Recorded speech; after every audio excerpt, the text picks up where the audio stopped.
Hi, I'm Jeff Gonzalez, president of Trident Concepts, and today I'd like to talk to you about the actual hung positions for a rifle.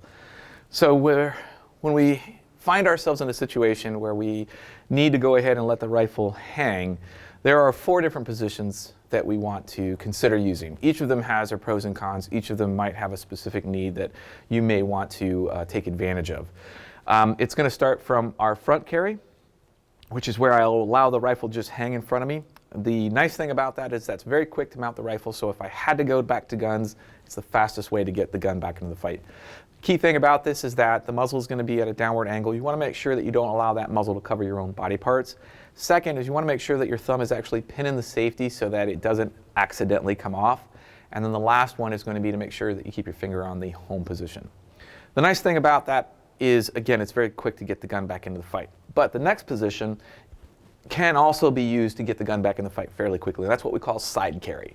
Now in side carry, the rifle is actually going to be carried on the side, on your weak side of your body. It's going to go straight down the long portion of your frame. And the nice thing about that is that it allows me to move unimpeded, so I can move around my terrain without bouncing my knees off the rifle itself. It's quick to get the rifle back into play after you've practiced with it a couple times. And this kind of this was generated from carrying a long bolt action rifle in the field and having to kind of keep it from getting all bashed around. So I like this position, works very well. Key thing about that is that you want to make sure that the magazine is pointing behind you and not in front of you. The next position is what we call rear carry, and that's where you're actually going to take the rifle and you're going to actually place it in the back portion of your body. Now this is going to be something that I would use if I really had to go hands-on for some reason. If I had to lend medical aid or if I had to take somebody into custody, I want to make sure that rifle is not going to get find its way into the fight, or I'm not going to accidentally see that rifle come across and hit somebody in the head accidentally.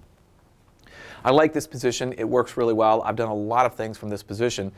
It is a little bit slower to get the rifle in the fight, but again, you're making that choice because you need to do something else that's more important.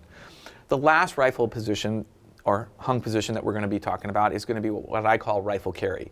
And in this position, you're literally going to be swimming out of your strong side slung position, and you're going to be actually slinging the rifle over your strong side position, and the rifle is going to be hanging down.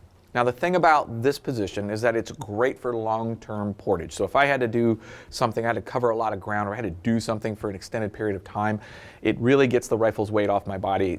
Actually, I shouldn't say off my body. It gets it distributed a lot more cleanly.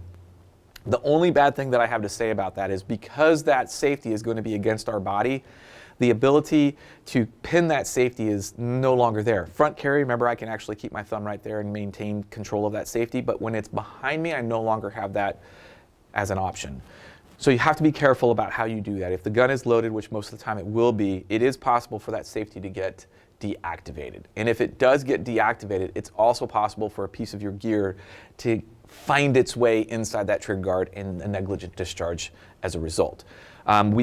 We haven't had it in a class, but I've debriefed students who have accidentally done that before. So we have to be mindful of that it is a possibility.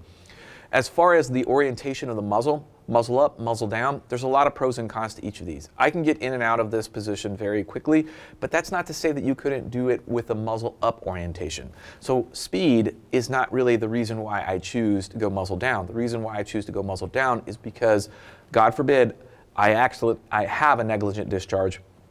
The rifle discharging in a downward position versus an upward position, to me, is safer. So while I don't want to have a negligent discharge in the first place, there's a lot of things that are outside of my control. The biggest one being is that safety. So if I don't have control of that safety, the next best thing that I can do is control that muzzle. I control that muzzle downward. So if I do have a negligent discharge, it's going into the ground behind me. So these are the 4 positions. Again, front carry, side carry, rear carry, rifle carry. These are the types of positions that you really want to become familiar with so that you can move in and out of them without any hesitations. There's going to be times when one is better than the other, and this is why it's important that you have good working knowledge of all of them. Don't rely solely on one, learn them all, and then allow the situation to dictate. All right, look forward to hearing any questions or comments that you have down below. I'm Jeff Gonzalez. Until then, take care and stay safe.